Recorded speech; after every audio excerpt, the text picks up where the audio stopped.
Kendalikan inflasi, Pemda Maluku Tengah gelar operasi pasar cabai.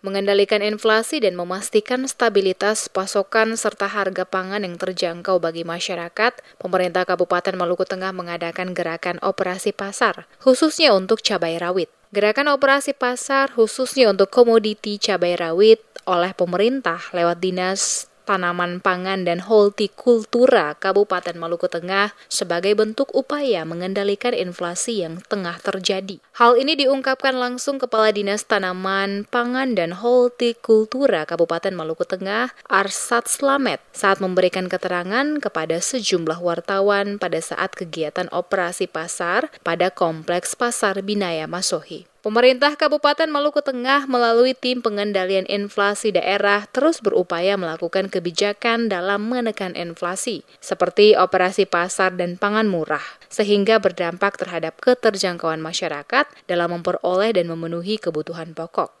Dikatakan Slamet, operasi pasar dengan cara subsidi cabai rawit yang diberikan oleh pemerintah kabupaten sebesar Rp50.000 per kilo dengan harapan agar cabai dapat kembali normal dan mudah dijangkau oleh masyarakat di tingkat pedagang. Ia mengakui bahwa kenaikan harga cabai rawit di pasaran disebabkan oleh banyaknya petani yang mengekspor keluar daerah, sehingga berdampak pada kenaikan harga cabai, meskipun di sejumlah wilayah penyokong pasokan cabai masih tercukupi. Baik, harga diakibatkan karena ada permainan pasar yang lebih banyak di tingkat petani, stoknya masih tersedia banyak, cuman ada permintaan pasar di luar Kabupaten Maluku Tengah seperti Papua, dan itu langkah-langkah ini kita ambil agar supaya stok kita di Maluku Tengah dapat teratasi dan dapat dipenuhi oleh kebutuhan masyarakat kita. Hari ini kita lebih cenderung untuk menjual dari pedagang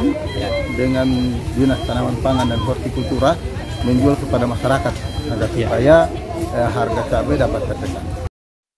Disinggung soal stok yang tersedia di Kabupaten Maluku Tengah pada tingkat petani cabai, kata Slamet, dari data yang ada terdapat kurang lebih 125 hektar lahan yang ada saat ini, khusus untuk tanaman cabai, dan saat ini mulai memproduksi dan panen mulai dilakukan.